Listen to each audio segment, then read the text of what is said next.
Assalamualaikum warahmatullahi wabarakatuh. Kembali lagi di channel Ali Sabit Official. Pada kesempatan kali ini saya ingin berbagi tips dan cara tebar bibit gurami yang baik dan benar supaya bibit ikan tidak mengalami stres dan kematian massal. Tapi sebelum kita lanjut pada videonya, jangan lupa klik tombol subscribe dan nyalakan loncengnya. Di sini saya ada 2 kantong plastik bibit gurami ukur 2 jari atau sekitar 5-7 cm. Untuk langkah awal yaitu kita adaptasikan terlebih dahulu dengan air yang sudah kita siapkan. Dan kebetulan ini saya ambil bibitnya dari luar kota. Jadi saya adaptasikan terlebih dahulu sekitar 5-15 menit. Bagaimana cara mengadaptasikannya? Cara mengadaptasikan bibit ikan gurami atau bibit ikan yang lainnya itu sebenarnya sama saja, yaitu kita tinggal diamkan bibit beserta kantong plastiknya di kolam sekitar 5-15 menit dan baru kita tebar setelah kita adaptasikan. Manfaatnya untuk apa? Manfaatnya yaitu untuk membuat si bibit ini beradaptasi dengan suhu air yang ada di tempat kita, yang mana nantinya bisa mengurangi tingkat kesetresan atau kematian pada bibit ikan. Karena bibit ikan yang dari luar kota itu yang pastinya akan berbeda dengan tempat yang baru. Misalkan kita ambil dari kota A dengan suhu air sekian. Nah, di tempat kita suhunya pasti berbeda.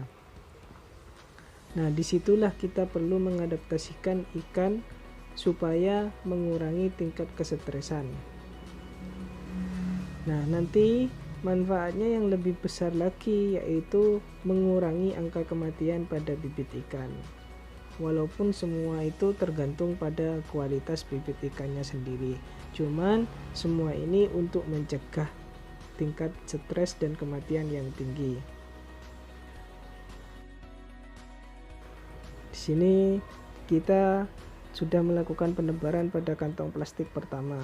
Di sini kita bisa lihat beberapa ekor ikan yang sudah aktif dan mencari makan, karena memang di kolam sebelum kita tebarkan bibit itu kita sudah siapkan selama 1-2 minggu di fermentasi terlebih dahulu supaya tumbuh suatu plankton sebagai makanan utama dari bibit ikan setelah penebaran.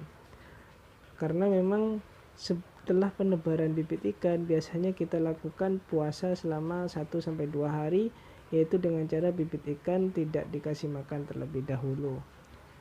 Jadi mereka biar beradaptasi di tempat kita dan kita lihat perkembangannya selama 1-2 hari, ada ikan yang stres atau tidak.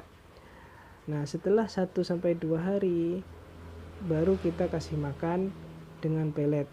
Tapi kita biasanya hanya memberi makan sedikit, yaitu sekitar 3% dari jumlah ikannya ini atau 3% dari berat badan. Jadi misalkan seharusnya takarannya sekian, jadi kita kasih pakan lebih sedikit, karena kita juga untuk membuat si bibit ini beradaptasi di tempat kita dan supaya mereka tidak kaget juga, jadi kita kasih secara pelan-pelan.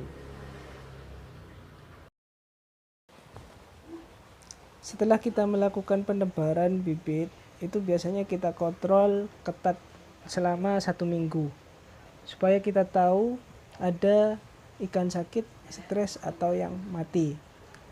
Karena memang untuk awal tebar itu biasanya sangat rawan ikan sakit, ikan stres atau ikan mati. Yang paling parah itu ketika ikan sakit, karena nanti biasanya penyakitnya nular sama yang lain, jadi nanti malah semakin banyak yang sakit dan mengalami kematian massal. Makanya kita perlu melakukan pengecekan setiap hari pada bibit yang baru tebar. Di sini dalam satu kolam kita isi bibit gurami sekitar 500 ekor dengan ukuran kolam diameter 4. Dan di sini biasanya kita tidak pernah melakukan sortir sampai panen, kecuali nanti kita tebarnya padat di awal, baru setengah perjalanan atau sekitar 2 bulan baru kita lakukan sortir pada bibit ikan ini. Nanti kita pecah jadi 2. Pertumbuhan pada ikan gurami juga pengaruh pada tebar padatnya. Jadi semakin kita longgar penebaran padatnya, penebaran bibitnya, maka semakin cepat pula pertumbuhannya, karena mereka memiliki banyak ruang untuk bergerak dan mereka bisa lebih cepat pertumbuhannya. Dan untuk teman-teman yang mau tebar bibit gurami, saya sarankan lebih baik beli bibit yang agak besar atau sekitar ukuran 2 jari. Jangan yang terlalu kecil. Karena apa? Nanti mengurangi resiko kematian. Semakin besar bibit ikan yang kita beli, itu kemungkinan stres dan kematiannya itu semakin sedikit, karena mereka sudah bisa tahan atau daya tahan tubuhnya sudah kuat. Beda lagi dengan bibit yang masih kecil. Walaupun harganya lebih mahal, tapi kita juga memiliki kelebihan atau manfaat untuk mengurangi ikan mati pada awal tebar. Nah, mungkin segitu dulu yang bisa saya sharing sama teman-teman. Semoga ini bermanfaat. Jika ada pertanyaan atau yang lainnya, bisa kalian komen di kolom komentar. Nanti kita kasih penjelasan di video berikutnya. Terima kasih, jangan lupa klik tombol subscribe-nya dan nyalakan loncengnya. Saya pamit. Assalamualaikum warahmatullahi wabarakatuh.